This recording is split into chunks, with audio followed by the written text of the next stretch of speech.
Você já ficou confuso com essas letrinhas que tem nos lápis? Por exemplo, H, HB e B. O que elas querem dizer? Você também já ficou na dúvida se existe o lápis 2HB? Essa foi uma dúvida que surgiu numa aula minha de desenho realista e hoje eu vou explicar de uma forma bem simples para você entender. Olá, desenhistas! Sejam muito bem-vindos ao meu canal. Eu sou a Ellen, artista e professora de desenho realista. E aqui nesse canal eu ensino desenho de uma forma descomplicada para quem quer aprender de verdade, com confiança e segurança. Então, vou contar para vocês o que aconteceu. Uma aluna chegou para mim e falou que tinha usado o lápis 2HB. Aí eu fiquei pensando, 2HB? Eu não lembro desse lápis. Aí eu falei com ela, provavelmente você está falando ou é do 2H ou é do HB. Aí ela falou assim, deve ser isso mesmo. E aí ela me perguntou, o que quer dizer essas letras H, B, o que elas significavam? E eu simplesmente não sabia responder. Eu falei assim, olha, é uma ótima pergunta, vou procurar saber, vou pesquisar e te falo. E o resultado dessa pesquisa é o que eu vou trazer para vocês aqui hoje. Mas antes de nós falarmos sobre essas letras, a gente precisa entender o que é o grafite, esse material tão usado por nós desenhistas. O grafite é um mineral, ele é uma forma cristalina do carbono.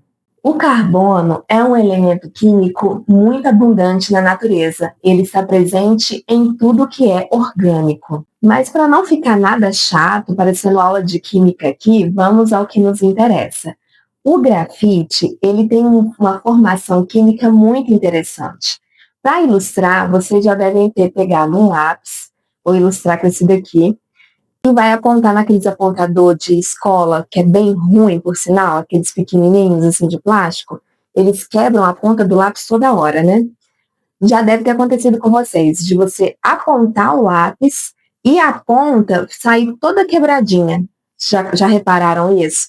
E quando ela sai toda quebradinha, a gente repara que realmente o grafite parece que são folhas finas empilhadas umas sobre as outras. Essa é a formação, a estrutura química do grafite. E por ele ser assim, com essas parecendo umas folhinhas muito finas empilhadas umas sobre as outras, é que favorece com que ele seja depositado sobre alguma superfície. Por exemplo, o nosso papel que a gente vai desenhar. E essa estrutura química do grafite também faz com que ele deixe um brilho sobre o papel. Vocês também já devem ter reparado isso. Ao usar um lápis mais escuro e forçar bastante ele na folha, quando a gente olha meio de lado, dá um leve brilho no grafite, né? Isso também é por conta dessa estrutura química dele. E ele também tem uma textura meio oleosa, meio gordurosa ao toque. Isso tudo faz parte da composição química dele. Interessante, né?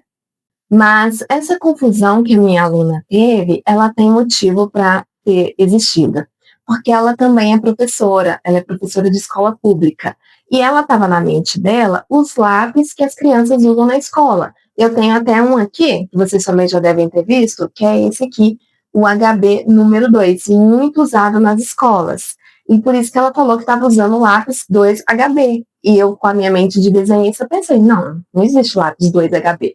Mas ela estava pensando nos lápis que as crianças usam na escola, que é o HB número 2. Então agora vamos tirar essa dúvida aí também, que ela é bem interessante. É porque existem dois sistemas para poder dar nome aos lápis. Tem o sistema europeu, que usa as nomenclaturas de letras, que é o HB, HB, e tem o sistema americano, que aí já usa os números. Por exemplo, o HB é o número 2 nesse sistema americano. O número 3 seria, o número 1 seria o B, o número 3 seria o H e o número 4 seria o 2H. Então, aqui no Brasil misturou os dois. Aí ficou a nomenclatura europeia com o HB misturado com a americana, que é o número 2. Por isso que esses lápis aqui são HB número 2. Então, assim, se você tiver um HB aí para desenho, você pode usar. Agora, por que nas escolas eles resolveram usar o HB? É bem interessante também, porque ele está no meio termo. Ele não é um lápis nem tão duro, a ponto de rasgar o papel na hora que as crianças escrevessem, e nem tão macio, que seria um lápis mais escuro, o que faria com que tudo que as crianças escrevessem ficasse borrado. E aí, coitado das professoras para poder entender isso depois, né? E como que o grafite foi descoberto? Foi no século XVI, na Inglaterra, onde eles encontraram uma jazida de grafite. As pessoas perceberam que aquele material escuro era ótimo para marcar as coisas. Inclusive, pastores usavam para marcar suas ovelhas. Os primeiros lápis que eles foram produzindo era composto apenas de barrinhas de grafite em volta de uma corda. Só isso. Era assim que eles utilizavam o lápis. Inclusive, o lápis mais antigo do mundo está em exposição no Museu da Faber-Castell. É esse lápis aqui. Ele pertencia a um carpinteiro. Mas foi só no século XVIII que o lápis que nós conhecemos hoje surgiu. Um químico chamado Nicolas Jacques Conté desenvolveu um método que contribuiu para o surgimento do grafite como a gente conhece hoje. Ele pegou o grafite, misturou com argila e queimou isso em altas temperaturas, produzindo grafites ou ora mais duros, ora mais macios, e fez com que a gente tivesse as variações de grafites que existem hoje. Por isso que a gente tem aí o HB, o B, o H e por aí vai. E o Nicolas Jacques Conté, quando foi fazendo esses experimentos, misturando o grafite com argila, ele foi obtendo diferentes tonalidades de cinza. Além de químico, ele também era artista. Então, ele percebeu que, misturando mais argila no grafite, ele conseguia uma mina mais dura e mais clara, que são os lápis H.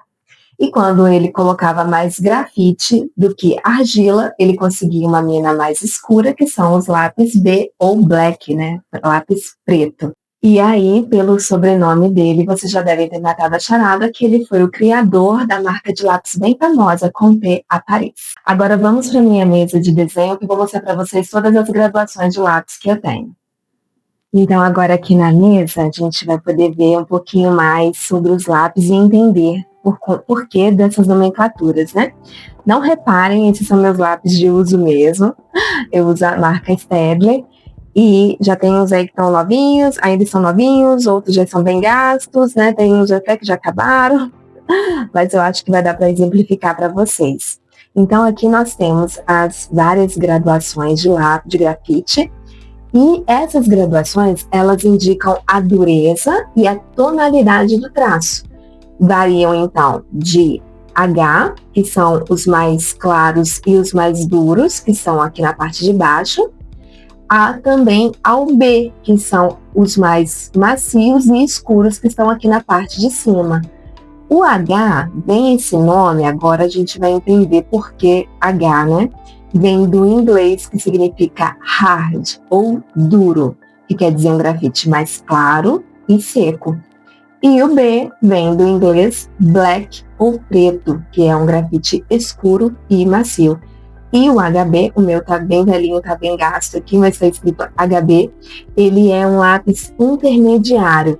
Ele é tanto hard, porque ele é duro, mas também ele é um black. Por isso HB, porque ele também é escuro, então ele fica no meio termo aqui, né, dividindo aí as graduações. Vamos percorrer um pouquinho delas e entender um pouco mais sobre elas. Aqui, no meu estudo de lápis, eu só tenho as graduações que vai do 2H ao 8B, mas existem graduações ainda menores de H, por exemplo, vai até o 9H, e também tem graduações maiores de B, que pode ser até o 9B ou até o 14B, dependendo da linha artística que você está trabalhando. Tem umas que chegam ao 12B, igual da Faber-Castell, e também ao 14B, mas eu não tenho eles aqui, então eles são mais escuros ainda, certo? Agora vamos fazer um teste com esses lápis, então. Eu estou com o 2H, para a gente poder ver como que é o traço dele, que no caso é mais fino e mais claro. Eu vou riscar aqui um pouquinho, para vocês conseguirem ver. Tá vendo que ele é bem clarinho, né? E você consegue perceber também a dureza do grafite. Na hora que você passa ele no papel, você percebe uma certa resistência. Então, essa é a dureza dele, né? Esse é o 2H.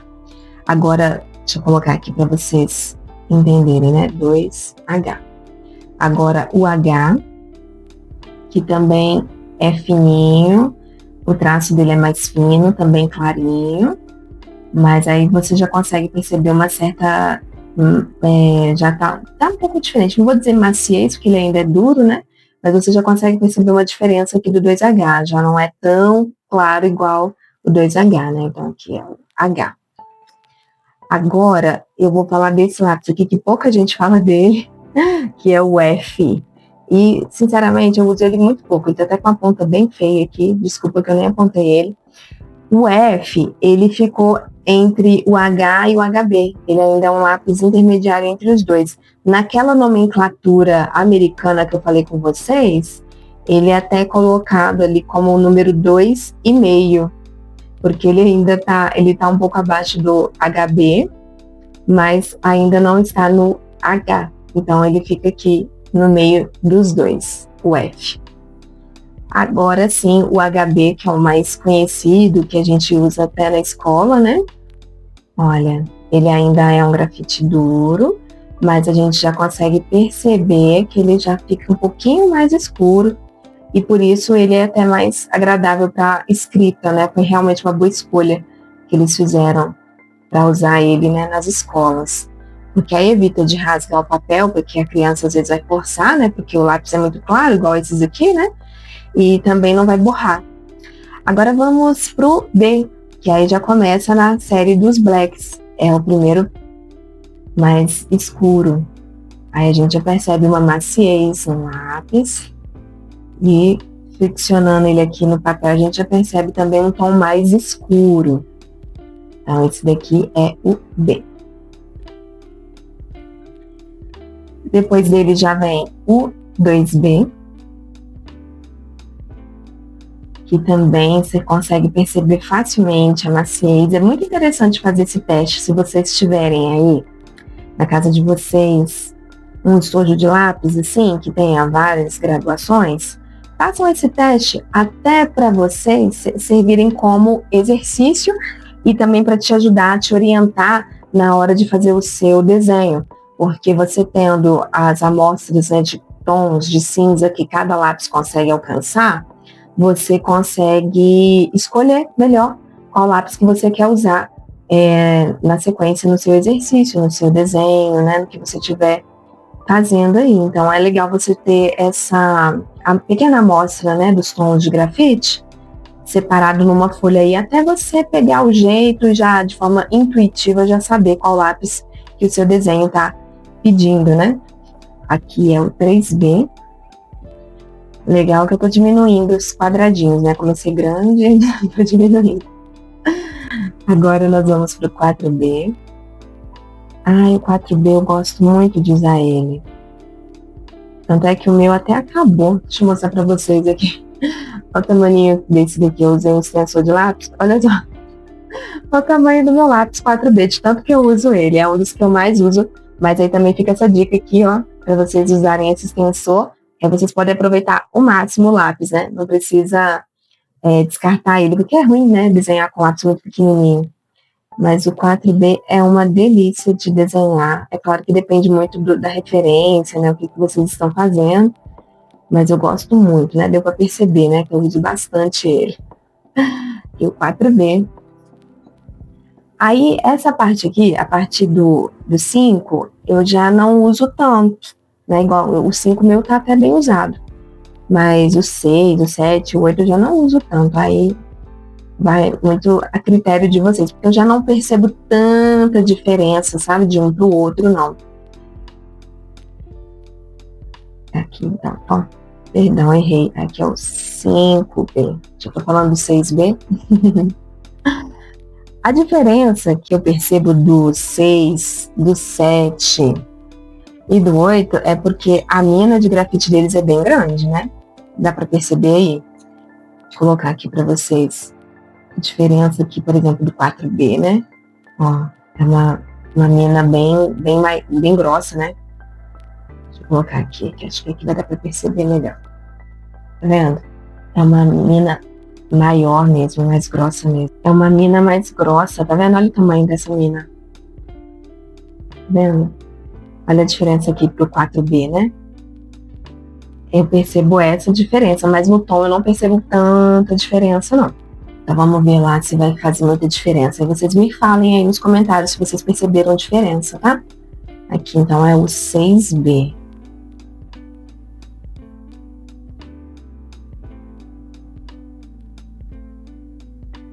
Tô forçando mais aqui ele sobre o papel. Eu tô usando papel simples sulfite mesmo, papel de ofício. Aí, 6B. Tá vendo como é que ele é macio? Ele até soltou um pedacinho ali. Aí para trabalhar com ele tem que ter mais cuidado também, né? Pra não estragar seu desenho. O 7B. Olha o tamanho dessa ponta. Tá dando pra perceber aí? 7B.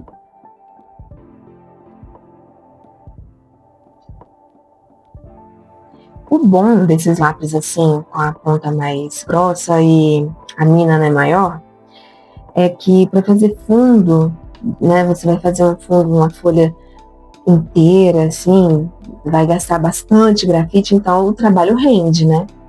É melhor fazer o fundo com lápis assim, se for um fundo totalmente escuro, fazer com um lápis que a ponta dele é mais macia, porque senão vai doer sua mão também, né? Então fica mais confortável trabalhar com lápis assim. E agora, o último que eu tenho aqui é o 8B. Então começa a doer a mão, né? Se você ficar forçando muito para poder chegar naquele preto, né? O mais preto que você conseguir. Aí esses últimos aqui são mais fáceis de conseguir esse efeito. Aí o 8B deu uma diferença, né? Pelo menos aqui na escrita aqui, a gente percebeu uma diferença. Então, essas são as graduações que eu tenho.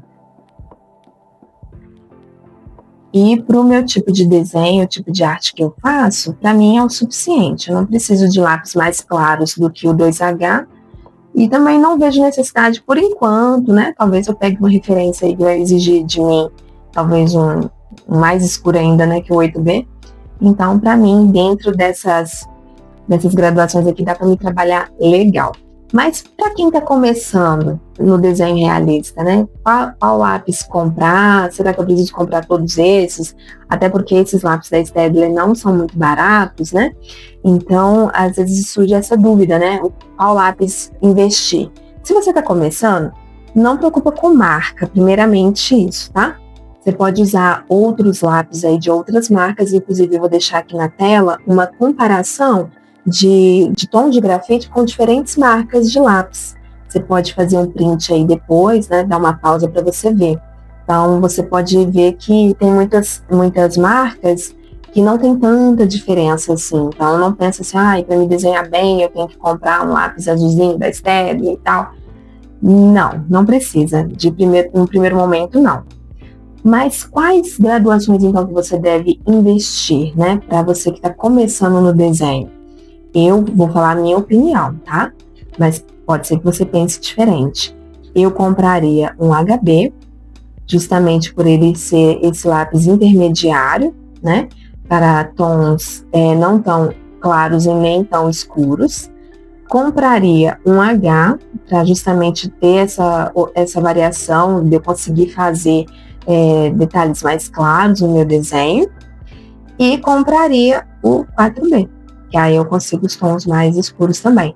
Com esses três, já dá para você fazer desenhos muito bons, tá? Depois você vai adquirindo outros, mas como eu falei, tem alguns que eu nem uso, né? Igual esses últimos aqui, dificilmente eu vou usar. O B eu ainda uso bastante. Então, assim, varia muito, né? Mas se você quiser falar assim, olha, eu só posso comprar 3 lápis, o que eu indico é você comprar o H, o HB e o 4B, que já dá para você fazer desenhos aqui, ó, tom claro, tom médio e tom escuro. Já dá para você fazer desenhos lindos, né? De forma que ganhe mesmo aquele aspecto de realismo e não só fique um desenho de um tom cinza apenas, né? Um tom de cinza apenas. Então, é esses aqui que eu indico para vocês. E entender os lápis de grafite não é só um detalhe técnico, é você conseguir ter uma escolha consciente na hora de desenhar. Você consegue perceber qual lápis que vai alcançar aquele resultado que você quer, a sua referência, o seu desenho, o que o seu desenho está pedindo. Você consegue, de forma intuitiva, já começar a imaginar, agora eu estou precisando do lápis 3B. Não, agora eu preciso do 4B. E isso é muito bom, por isso que é muito válido esse conhecimento, da gente entender como que são os lápis e como que eles funcionam. E como desenhistas, o lápis é a nossa ferramenta. Então, quando você entende muito bem como ela funciona, desenhar se torna algo mais prazeroso, com mais calma e com mais detalhes também. Esse conteúdo, ele nasceu de uma newsletter que eu escrevo toda semana sobre desenhos realistas. Ali eu compartilho estudos, reflexões e ensinamentos simples para quem quer aprimorar a arte de desenhar. E se você quer aprender a desenhar com mais consciência, menos confusão, o link para você assinar a minha newsletter está logo aqui abaixo na descrição. E é gratuita. E se esse vídeo te ajudou, te convido a se inscrever aqui no meu canal e deixar um like para me saber que você gostou. Vem muito mais por aí. Até breve!